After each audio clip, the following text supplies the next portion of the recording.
This episode of The Casual is brought to you in part by Squarespace. From websites and online stores to all the marketing tools and analytics, Squarespace delivers it in an all-around package so you can build an easy, streamlined, and beautiful online presence. It is without a doubt that over the last 30 years, streetwear has grown from fashion subculture to mainstream behemoth. Weaving its way in and out of different styles and subcultures, streetwear is as flexible as it is ever present. That's why peeling apart its layers is worth a deeper look. On this episode of WTH, we explore the history, the background, and the people that make it what it is when we ask, what the hell is streetwear?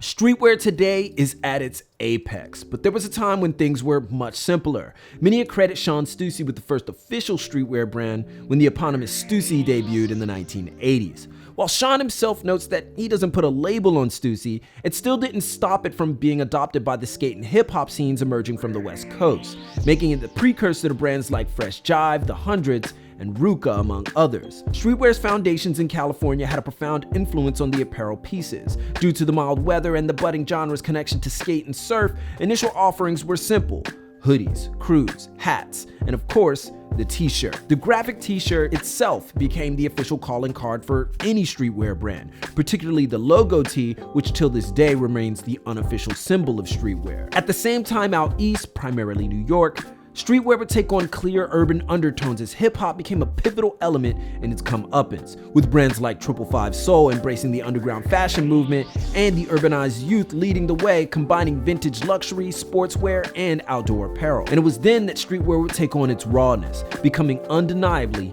anti-conformity. The rawness of American lifestyle was noticed by one Hiroshi Fujiwara, while on a trip to New York from his native Japan, began dissecting all things American street culture. And what he brought back to his country would change the face of streetwear forever. Fujiwara would soon become the go-to guy in Japan for all things American street culture, writing articles for magazines for free, networking and developing, which culminated in the creation of his first brand, Good Enough, and his record label, Major Force. Under these two ventures, Hiroshi would mentor, inspire, and pave the way for a new generation of tastemakers out of Japan. What they revealed was that streetwear was so flexible that it could be distinctly attached to any lifestyle, be that skate, hip-hop, Americana, punk, grunge, or even military inspired, effectively ushering in an era of hard, consistent themes in streetwear. And no other brand took that to more astronomical heights than a bathing ape in lukewarm water, which used hip-hop culture as its direct inspiration. Mentored by Hiroshi Fujiwara, Nigo started Bape in 1993 and marked the beginnings of hype culture in Japan, with young Japanese clamoring to get a hold of the notoriously limited brand. Nigo released Bape weekly with stringent stock amounts and uses connects in the music industry to amass a huge cult following, even garnering the attention of Western eyes as well, which led to friendships with Pharrell Williams and up-and-comer at the time, Kanye West. But a year after Bape's release, an American brand would follow a similar tactic and make a name for itself in New York's Soho district. Supreme. But there's one streetwear brand that has taken over: Supreme. When Supreme opened its doors on Lafayette Street in 1994, owner James Jebbia was already a veteran, having worked along Sean Stussy for a time and owning the streetwear shop Union. Through his contacts and network, he started Supreme, a skate lifestyle brand that utilized the same tactics as Bape.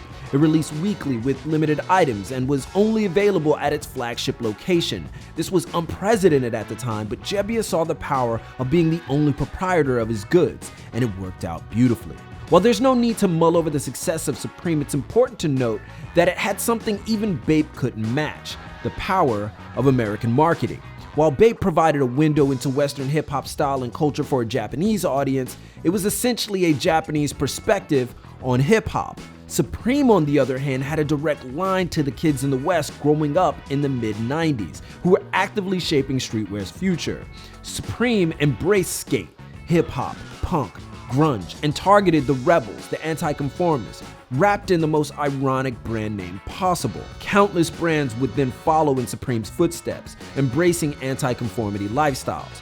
all pursuing the same idea with their own spin, and by then, the industry began to notice. But what was this new form of fashion really, and why was it so important to this new generation of fashion lovers who knew what streetwear was on its surface, but weren't often savvy enough to explain its fluidity?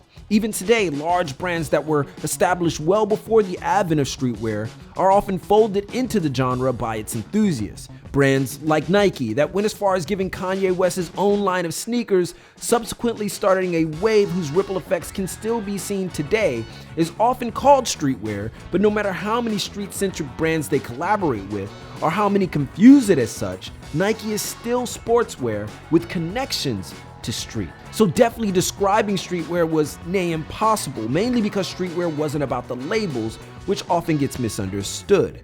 Even today, the brands that emerged from streetwear were simply a byproduct of the young people experimenting with the already accessible and applying their interests to their clothing choices. And with relatively new emerging luxury brands like Fear of God, Off-White, Heron Preston, A Cold Wall, Palm Angels, Rude, and others, that fact becomes even clearer. Streetwear is lifestyle clothing rooted in urban subcultures of varying degrees. Not one subculture lays claim to it, making it arguably the most fluid form of fashion, much like how hip-hop is arguably the most fluid form of lyrical music. Yet the industry still treats it as a fad, but not before capitalizing on the motif and rawness of streetwear. And who could blame them?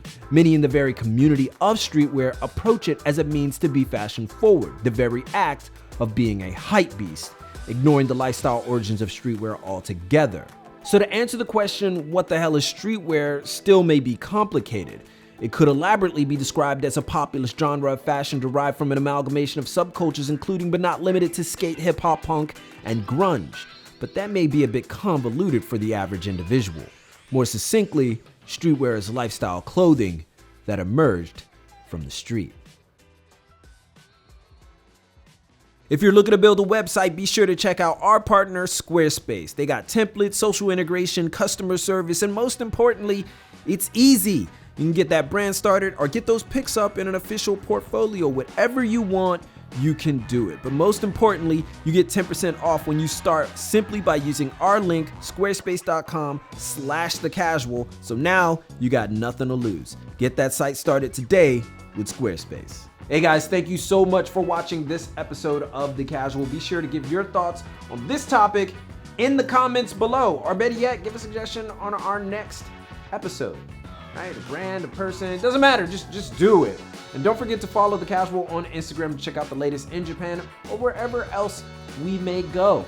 But most importantly, keep it locked right here for all of your info on international street fashion and culture from Tokyo. It's your boy, and keep it casual.